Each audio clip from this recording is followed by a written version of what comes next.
जय श्री श्याम दोस्तों, जय श्री श्याम। आज हम अफवाह तंत्र की बात करेंगे। राजस्थान का अफवाह तंत्र हमारा टॉपिक स्टार्ट होने वाला है। भौतिक प्रदेश अपन ने कंप्लीट कर लिया है और भौतिक प्रदेश कंप्लीट करने के साथ हम आगे का जो टॉपिक स्टार्ट करते हैं जलवायु करते थे, लेकिन हम अफवाह तंत्र स्टार्ट करेंगे। तो बात करते हैं दोस्तों राजस्थान का अफवाह तंत्र। अफवाह तंत्र में ये होता है कि जैसे राजस्थान का अफवाह तंत्र पढ़ेंगे हम, और राजस्थान के अफवाह तंत्र की बात करेंगे।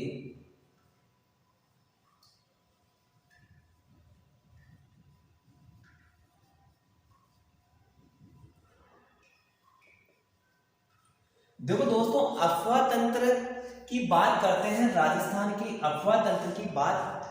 तो अफवाह, आप एक बात करो, अफवाह की अलग परिभाषा और अफवाह तंत्र का अलग परिभाषा। देखो अफवाह की परिभाषा क्या होती है। अफवाह की परिभाषा होती है दोस्तों, जैसे अफवाह है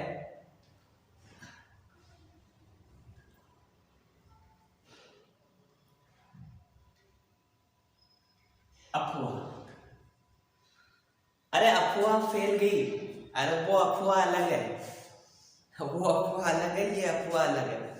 अफवाह नदी की जो जल प्रवाह की स्थिति होती है उसके बारे में कहा कि निश्चित वाहिकाओं के माध्यम से। जैसे एक बात परिभाषा लिखी, जैसे ये वाली नदी है, जैसे ये नदी है और इस नदी में निश्चित है, और इस नदी में क्या बह रहा है, अपना जल बह रहा है, जल बह रहा है। और ये जल कहाँ भी मिल रहा है, लेकिन हमने क्या कहा, निश्चित वाहिकाओं के माध्यम से होने वाले जल प्रवाह को क्या कहते हैं, अफवाह कहते हैं। क्या अपन क्या परिभाषा दे सकते हैं। पहली परिभाषा है दोस्तों,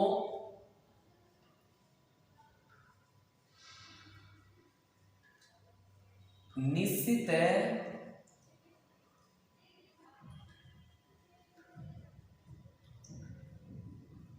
वाहिकाओं के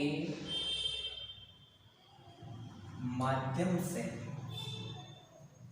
क्या लिखा, निश्चित वाहिकाओं के माध्यम से होने वाले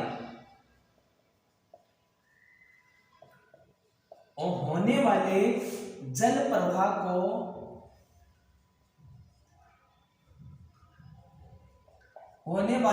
प्रवाह को क्या कहते हैं, हम अफवाह कहते हैं।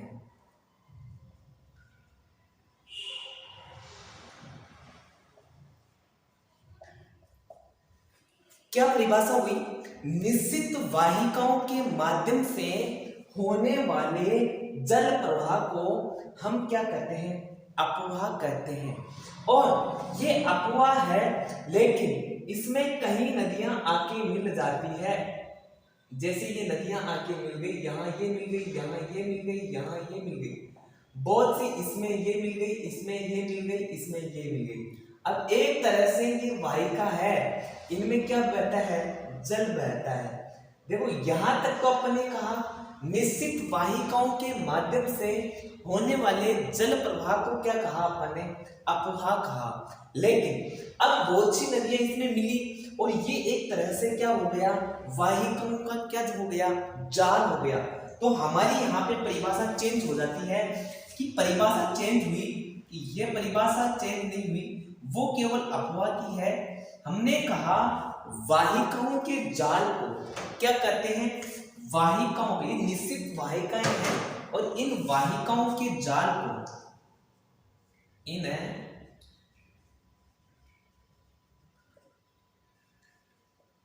वाहिकाओं के जाल को क्या कहते हैं, अफवाह तंत्र कहते हैं।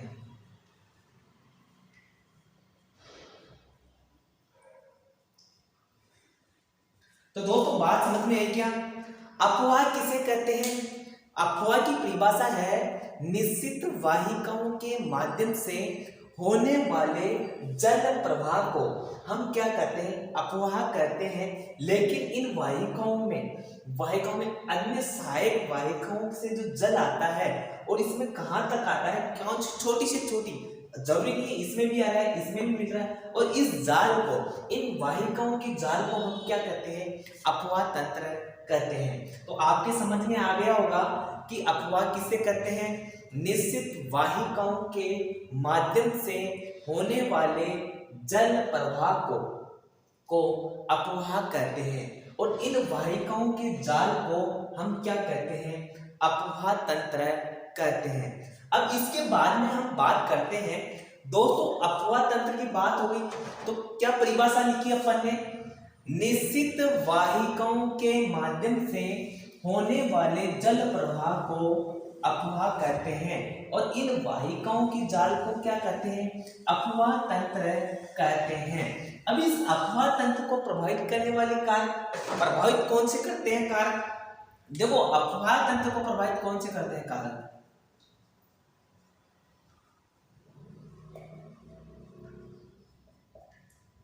अपवाह तंत्र को प्रभावित कर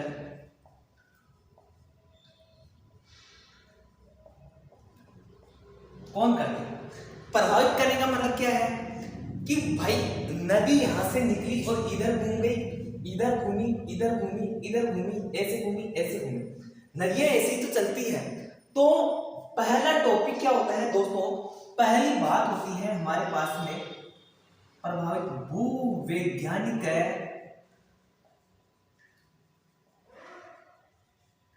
भूवैज्ञानिक समयावधि, इसका कि कितने जो समय है बह रही है, वो भी एक तरह से।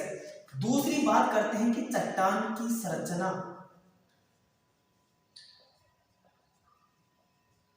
मान लो कोई कठोर चट्टान आ गई, जैसे यहाँ आई कठोर चट्टान आई, पानी गया और कटाव नहीं हुआ और ये नदी ऐसे थी, ऐसे बहने लग गई।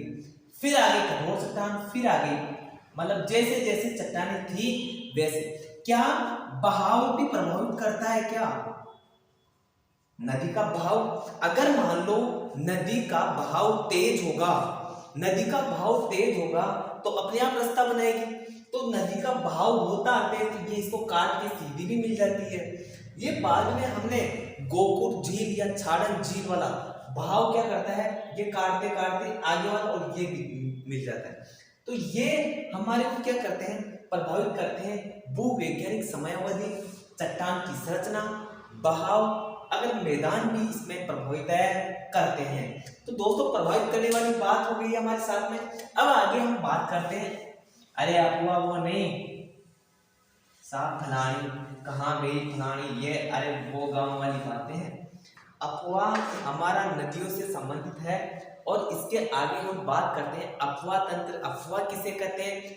निश्चित वाहिकाओं के माध्यम से होने वाले जल प्रवाह को क्या कहते हैं? अपवाह। और इन वाहिकाओं के जाल को क्या कहते हैं? अपवाह तंत्र कहते हैं। अब एक छोटा सा टॉपिक है, उसमें एक शब्द आता है अपवाह द्रोणी।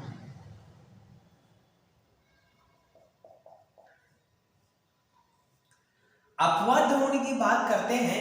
देखो छोटे छोटे दोस्तों, राजस्थान का अपवाह तंत्र है, डायरेक्ट पढ़ा था तो हम बंगाल की खाड़ी, अरब सागर, अंतर प्रवाह की नदियों से हम टॉपिक स्टार्ट कर देते हैं। लेकिन कुछ टॉपिक ऐसे हैं कि उनको हमारे को पढ़ना है कि ये अपवाह द्रोणी क्या होती है। ये एक शब्दावली है, इसके बारे में हमारे को समझना बहुत जरूरी है। तो हम बात करते हैं अपवाह द्रोणी। किसी नदी, जैसे इसको अपन डायरेक्ट लिखते हैं समझने की दृष्टि, मुख्य नदी व सहायक नदियों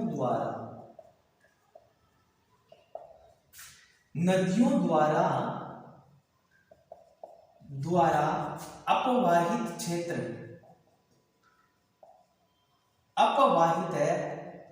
क्या कहलाता है? अपवाह द्रोणी कहलाता है। अब क्या बोला इसमें? मुख्य नदी व सहायक नदी द्वारा अपवाहित क्षेत्र क्या कहलाता है? अपवाह द्रोणी कहलाता है। जैसे मान लो हम बात करते हैं कि जैसे अपने गांव का तालाब है और उस गांव के तालाब में कोई नदी द्वारा पानी आ रहा है। अब उसमें कहां तक का होता ना कि किसी खेत का साहब अपने गांव में वहां तक का लास्ट तक का पानी आता है, उसके आगे उस उसके आगे का पानी उस गांव के तालाब में जाता है। तो इसी की मुख्य यही है कि मुख्य नदी व सहायक नदियों द्वारा अपवाहित क्षेत्र, तालाब में तो पानी रुक जाता है, लेकिन मैं कहता हूं कि कहने का मतलब जैसे अपनी यमुना है, यमुना में राजस्थान की अपने चंबल नदी है, चंबल में बनास का भी आता है, बामनी, काली सिंध, पार्वती, सब नदियों का है। ये क्या हो गया, अपवाह द्रोणी की बात करते हैं। अब एक छोटी सी बात है, एक अपवाह द्रोणी को दूसरे से अलग करने वाली सीमा को क्या कहते हैं, जल विभाजक कहते हैं। अब एक आता है जल विभाजक या जल समर। इसकी परिभाषा है, एक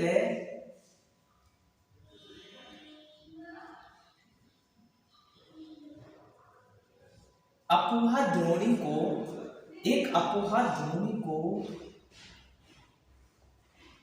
दूसरे से अलग करने वाली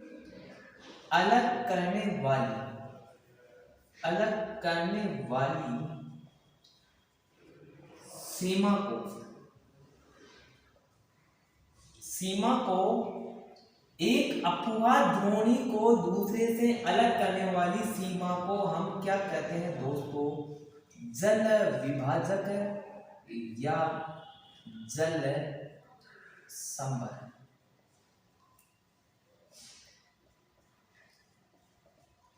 क्या कहते हैं, एक अपवाह द्रोणी को दूसरे से अलग करने वाली सीमा को क्या कहते हैं, सीमा को जल विभाजक या जल संपर्क कहते हैं।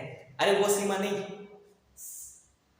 सीमा वो है उस गांव का पानी इस गांव में गया, इस गांव का पानी इस गांव में है, मतलब जिसका पानी जहां पे जल विभाजक हो रहा है उस सीमा की बात कर रहा हूं मैं। अब तुम कुछ भी सोचो, उससे कोई मतलब है नहीं है। एक अपवाह द्रोणी को दूसरे से अलग करने वाली सीमा को जल विभाजक या जल संवर कहते हैं। तो सीमा की बात हो गई हमारी, क्या बोला, मुख्य नदी व सहायक नदियों द्वारा अपवाहित क्षेत्र या अपवाह क्षेत्र को क्या कहते हैं, अपवाह द्रोणी कहते हैं।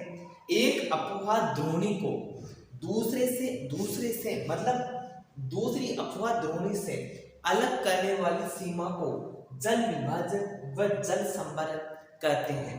दोस्तों एक छोटी सी बात करता हूं मैं एक और, कि यहां तक आपने लिख लिया हो तो एक बार वापस, अपवाह द्रोणी किसे कहते हैं, मुख्य नदी व सहायक नदियों द्वारा अपवाहित क्षेत्र अपवाह द्रोणी कहलाता है।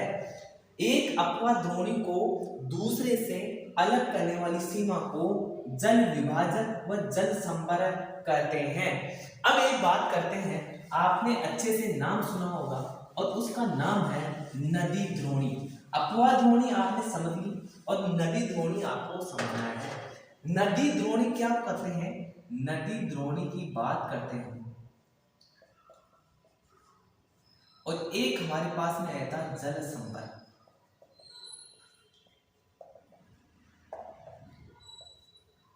दोनों का एक छोटा सा शब्द है नदी द्रोणी, और इसके बाद में बात करते हैं हम जल संवर।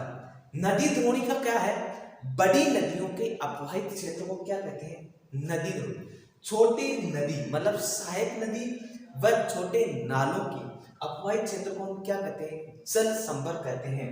तो हम क्या बात कर रहे हैं, नदी द्रोणी की बात कर रहे हैं। नदी द्रोणी में हमने बात किया कि बड़ी नदियों के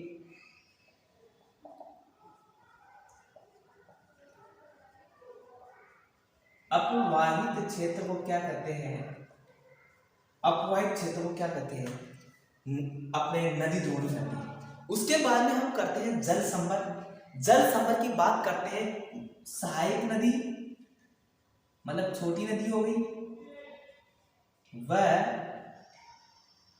नालों के अपवाहित क्षेत्र। सहायक को आप काट लो और सहायक को काट के क्या कर लो, छोटी। अब नदी द्रोणी और जल संवर की बात करते हैं हम, तो बड़ी नदियों के अपवाहित क्षेत्र को क्या कहते हैं, नदी द्रोणी। छोटी नदी व नालों के अपवाहित क्षेत्र को क्या कहते हैं, जल संवर कहते हैं।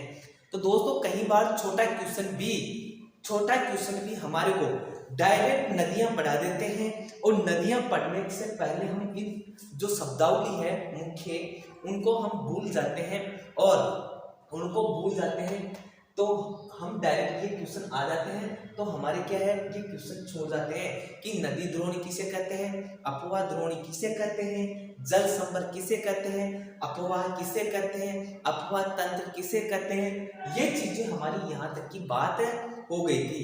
अब दोस्तों हम बात करते हैं एक छोटी सी, एक जल ग्रहण वाला क्षेत्र, जल ग्रहण क्षेत्र की बात कर लेते हैं। जल ग्रहण क्षेत्र की बात करते हैं दोस्तों, किसी नदी के विशिष्ट क्षेत्र में, किसी विशिष्ट क्षेत्र में, किसी विशिष्ट क्षेत्र में, क्षेत्र से नदियों में आने वाली पानी की आवक जल ग्रहण क्षेत्र कहलाता है। समझ में आया? समझने का मतलब यह है किसी विशिष्ट क्षेत्र से नदियों में आने वाली पानी की आवक जल ग्रहण क्षेत्र कहलाता है। अब आपको समझने का तरीका यह है कि जल ग्रहण मतलब उस नदी में कहां तक का पानी आ रहा है, तो उसको हम क्या कहेंगे कि ये इस नदी को जल ग्रहण यहां तक का मिलता है। तो हमारे अपवाह किसे कहते हैं, निश्चित वाहिकाओं के माध्यम से होने वाले जल प्रवाह को क्या कहते हैं, अपवाह कहते हैं। और इन वाहिकाओं के जाल को क्या कहते हैं, हम अपवाह तंत्र कहते हैं। इन वाहिकाओं के जाल को क्या कर लेते हैं दोस्तों, अपवाह तंत्र कहते हैं। उसके बाद में हमने किसकी बात करी, हमने बात की थी अपवाह तंत्र की। किसी नदी या उसकी सहायक नदियों द्वारा अपवाहित क्षेत्र को क्या कहते हैं, अपवाह द्रोणी कहते हैं। एक अपवाह द्रोणी को दूसरे से अलग करने वाली सीमा को क्या कहते हैं, हम उसको कहते हैं जल विभाजक या जल संपर्क कहते हैं। अब उसके बाद में हम कहते हैं नदी द्रोणी। बड़ी नदियों के अपवाहित क्षेत्र को क्या कहते हैं, नदी द्रोणी। जल संपर्क किसे कहते हैं, छोटी नदी व नालों के अपवाहित क्षेत्र को हम क्या कहते हैं, जल संपर्क कहते हैं। जल ग्रहण किसे कहते हैं, किसी विशिष्ट क्षेत्र से नदियों को में आने वाली पानी की आवक को क्या कहते हैं, जल ग्रहण क्षेत्र कहते हैं। अब हम क्या बात करते हैं दोस्तों, हम प्रतिरूप की अपवाह के प्रतिरूप होते हैं। क्या होते हैं, अपवाह के क्या होते हैं, प्रतिरूप होते हैं। मुख्य अपवाह प्रतिरूप। देखो दोस्तों, मैं आपको समझाने का एक ही तरीका है कि आपको याद रह जाए। मैंने कहा कि आपको मुख्य अपवाह प्रतिरूप याद रखना है।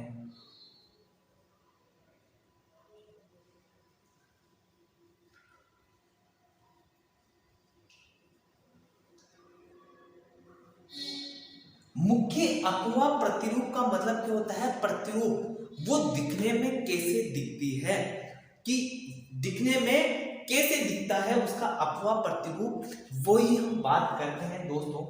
जैसे मान के चलो ये नदी है, क्या है, मैं आपको एक चीज बताऊंगा, ये मुख्य नदी है, क्या है, ये मुख्य नदी है। और इस मुख्य नदी में जैसे मान लो एक ये नदी आके मिल गई, और एक ये नदी आके मिल गई, एक इधर से आके मिल गई, और एक ऐसे आके मिल गई, एक ऐसे आके मिल गई, और एक ऐसे आके मिल गई। जैसे मान लो ये नदी है, इसमें ऐसे आके मिल गई, एक इसमें ऐसे आके मिल गई, इसमें ऐसे आके मिल गई, एक इसमें ऐसे आके मिल गई, एक इसमें ऐसे आके मिल गई, इसमें ऐसे मिल गई, इसमें ऐसे मिल गई, और इसमें ऐसे मिल गई, इसमें ऐसे मिल गई। ये हमारी मुख्य नदी हो गई, ये हमारे सागर में मिल गई। अब दोस्तों इसमें ये नदियां आके मिल रही है, आप खुद देखिए कि इसका जो आकार है वो कैसे दिख रहा है आपको। मान लो मैं इधर से खड़ा हूं तो आपको एक वृक्ष की आकृति शाखाओं के जैसे दिख रहा है। जैसे मान के चलो कि जैसे इसमें ये पानी बह रहा है, इसमें इधर से आ रहा है, इसमें इधर से आ रहा है, इसमें इधर से आ रहा है।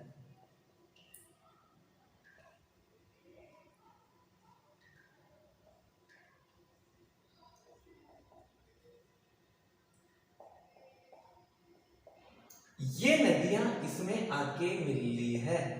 जैसे मान लो इसमें से ये पानी आ रहा है, इसमें से ये पानी आ रहा है, इसमें ये पानी आ रहा है, इसमें से ये पानी आ रहा है, इसमें से ये पानी आ रहा है। अब मुख्य नदी में पानी जा रहा है, मुख्य नदी में पानी जा रहा है और यहाँ पे ये पानी जाते जाते ये हमारा समुद्र में मिल गई।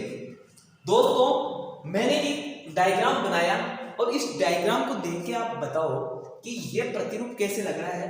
ये प्रतिरूप जैसे मैंने ये तिरछा बनाया, अगर मान लो मैं इसको सीधा कर दूं, इसको सीधा कर दूं तो ये बताओ कि यहाँ पे जो ये दिख रहा है आपको पेड़ की जैसे दिख रहा है, नहीं दिख रहा है। अब बात करते हैं ऐसा अपवाह प्रतिरूप जिसका, ऐसी नदियों का अपवाह तंत्र जिसका पेड़ की शाखाओं के समान हो, उसको क्या कहते हैं, वृक्षाकार प्रतिरूप कहते हैं। देखो अपवाह की बात की मैंने, क्या की अपवाह की बात की, और अपवाह में हमने क्या कहा, प्रतिरूप की वे नदियां जिनका अपवाह तंत्र, अपवाह पेड़ की शाखा के समान हो, वो क्या कहलाता है। हमने कहा किसके समान हो, अपवाह किसके समान हो, पेड़ की शाखाओं के समान हो, उसे वृक्षाकार प्रतिरूप कहते हैं। और वृक्षाकार प्रतिरूप कहते हैं तो हम राजस्थान से बात नहीं, हम उत्तरी मैदान की, जो उत्तरी मैदान है भारत में, उसमें ये वाला हमारा आता है। जैसे गंगा है, उसमें गंडक मिल गई, घाघरा मिल गई, यमुना मिल गई, चंबल मिल गई, बनास मिल गई, एक तरह से पेड़ की शाखा से बंगाल तक गई, तो वहां से बही और यहाँ बंगाल तक आ गई, तो उसकी क्या दिखी हमारे को, शाखा।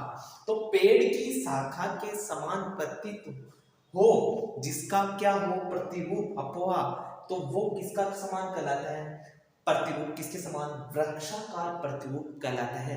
बताओ आपको समझ में आया या नहीं आया। दोस्तों हो सकता है जब तक मैं यहाँ से आपको समझाने की कोशिश करता हूँ। दूसरी बात, ये चीजें है ना, मैं एनसीईआरटी के द्वारा, एनसीईआरटी की बुक से ही पढ़ा रहा हूँ, क्योंकि हर चीज क्या होता है दोस्तों, राजस्थान का अपवाह तंत्र मैं चाहता तो डायरेक्ट अपन बंगाल की खाड़ी से स्टार्ट करते, चंबल नदी स्टार्ट कर लेते, या कौन सी भी नदी अपन स्टार्ट कर लेते। तो आपको समझ में आया, पेड़ की शाखाओं के समान हो, जिसका अपवाह तंत्र है, वो वृक्षाकार प्रतिरूप कहलाता है। शॉर्ट एंड स्वीट याद रखना है। उसके बाद में हमने ये कहा कि एक अपवाह तंत्र और आता है दोस्तों, जैसे मान लो इसका ऐसे का ऐसा डायग्राम आपको बनाना है, और बना के आपको बस यही दिमाग में फिट करना है कि एक पेड़ है, उसकी टहनियां है, और उसमें कहां से शाखा के समान है, तो वो कौन सा प्रतिरूप है, वृक्षाकार प्रतिरूप है। और भारत में करते हैं तो उत्तरी विशाल मैदान के वाली नदियां ऐसे प्रतिरूप में आती है। उसके बाद में हम प्रतिरूप की बात होती है, कौन सा टॉपिक हो गया अपना, वृक्षाकार प्रतिरूप की बात हो गई है। वृक्षाकार प्रतिरूप के बाद में हम एक प्रतिरूप और बात करते हैं दोस्तों, एक नदी है और उस नदी में हम बात करते हैं, जैसे मान लो ये नदियां जा रही है,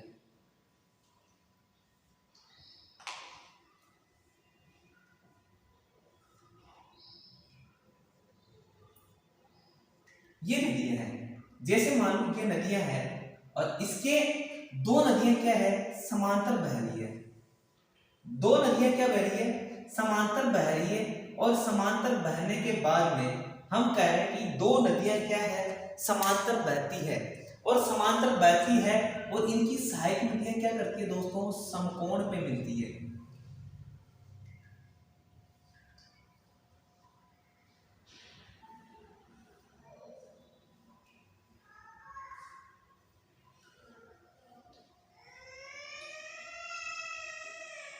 दोस्तों समकोण पे मिल रही है, और समकोण पे मिलने के बाद में दो नदियां हैं और उनका हमारा क्या मिलती है, समकोण में मिलती है। समांतर तो बहती हो लेकिन क्या करती हो दोस्तों, जैसे ये नदियां हैं, अब इन नदियों में हम बात करते हैं कि कौन सा प्रतिरूप है। दो नदियां क्या करती हो, समांतर बहती हो, उनकी सहायक नदियां क्या करती हो, समकोण पे काटती हो। जैसे मान लो दोस्तों ये नदी है और ये नदी हमारी बह रही है, ये नदी हमारी बह रही है और ये नदी बहने के साथ, जैसे मान लो ये नदी बह रही है और ये जो सहायक नदियां हैं, ये सहायक नदियां हैं, ये किस पे काट रही है? समकोण पे काट रही है। अब जैसे मान लो ये नदियां हैं, किस पे काट रही है? समकोण पे काट रही है।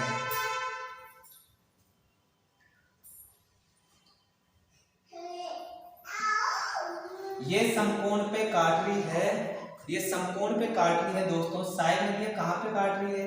समकोण पे काट रही है। अब मैं बात करता हूं दोस्तों इसका मतलब बनाने का। एक बात बताओ, ऐसी नदियां जो दो नदियां समांतर बहती हो, समांतर बहती हो, समांतर बहती हो, समांतर बहती हो, और ऐसी नदियां जो समांतर बहती हो और सहायक नदियां क्या करती हो? समकोण पर काटती हो। ऐसी नदियां जो समांतर बहती हो और सहायक नदियां क्या करती है? समकोण पे काटती है। तो समकोण पे काटती है तो क्या करती है? ऐसी नदियां जो समांतर बहती है, सहायक नदियां समकोण पे काटती है। तो समकोण पे काटती है तो आप ही बताओ दोस्तों ये कैसी आकृति दिख रही है?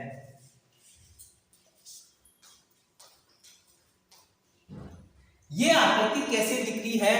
ये ऐसी आकृति दी गई है जालीनुमा प्रतिरूप।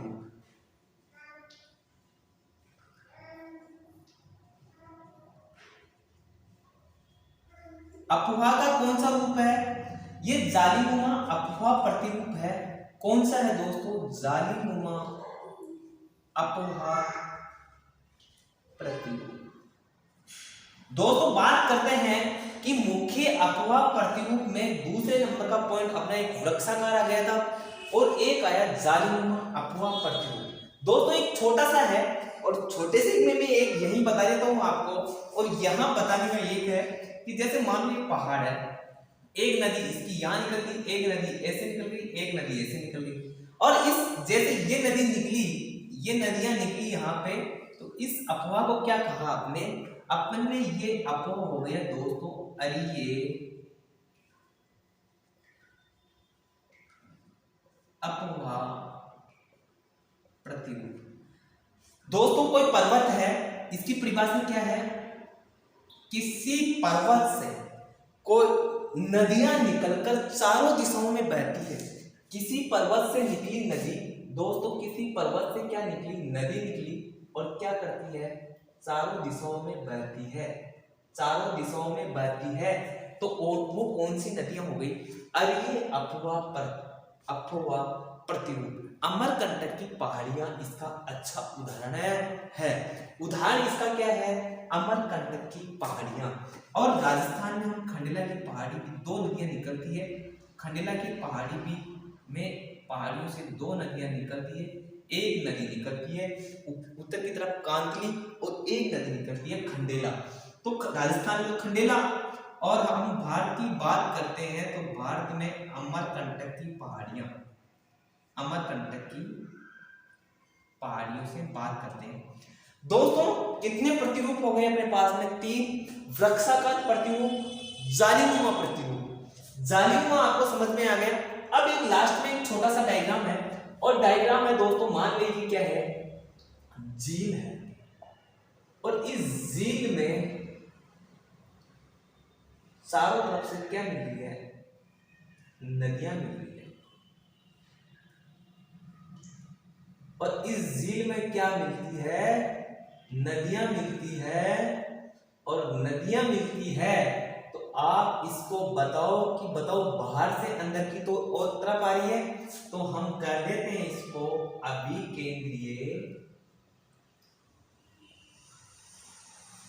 अभिकेंद्रीय अफवाह प्रतिरूप। बोलो बात समझ में आई क्या? हमने कहा राजस्थान के अफवाह तंत्र की बात हुई, हमने अफवाह प्रतिरूप पढ़ा। ऐसी नदी जिसका अफवाह पेड़ की शाखाओं के समान दिखाई देता हो, ऊपर से देखे पेड़ की शाखाओं के समान दिखाई दे, तो वो कौन सा? वृक्षाकार प्रतिरूप। उत्तरी पूर्वी मैदान की हमारी नदियां हैं वो ऐसे ही अफवाह प्रतिरूप में आती है।